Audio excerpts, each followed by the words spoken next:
Akkam jirtu hordoftoonni YouTube chaanaalii keenya hundi keessanuu nagaa keessanii ammas odeeffannoo haaraa isiniif qabadee dhufeen jira.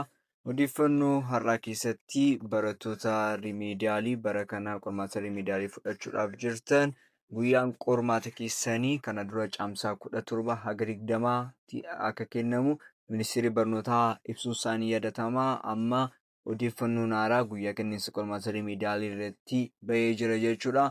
Innis wiixata dhufturraa kaasee haga roobiitti hin kennama jedhamee kan eegamaa ture. Qormaanni rimeediyaalii gara caamsaa 27 haga waxabajjii 3tti akka kennamu odeeffannoon garaagaraa karaa yuunivarsiitiilee biyya kana keessa jiraniin bahaa jira jechuudha.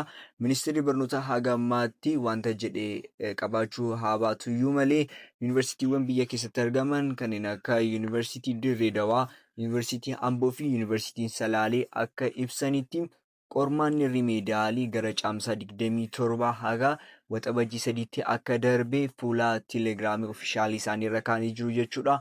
Kanaaf iyyuu barattoonni qormaata rimeediyaalii fudhachuudhaaf qophaa'aa jirtan qormaanni keessan akka darbe beektanii qormaata isa gaafa 27tiif qophii gahaa akka taasistan isiniin jechuu barbaanna.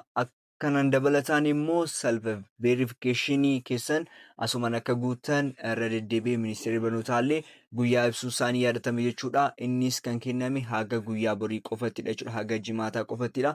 Kanaaf iyyuu self verifiikeeshinii keessan ID keessan fayyaduu naashinaal ID fayyadamuun akka guutan isiniin jechuu barbaanna jechuudha. Akkaataa itti guutanii fi liinkii isaa immoo teelegiraam chaanaalii keenya irraa waan isinii keenyee fi teelegiraam chaanaalii keenya join gootanii achirraa akkaataa itti guutan odeeffannoo guutuu achirraa argachuu dandeessu jechuudha. Kanaaf iyyuu qormaanni rimeediyaalii gara caamsaa 27tti darbuusaa isin beeksisuu barbaanna. Naga xumuratu waan wajjin turtaniif baay'ee galatoomaa. YouTube chaanaalii kanaaf haaraa yoo taatan immoo YouTube chaanaalii kana subscribe gochuu keessan hin dagatinaa. Nagaan bulaa.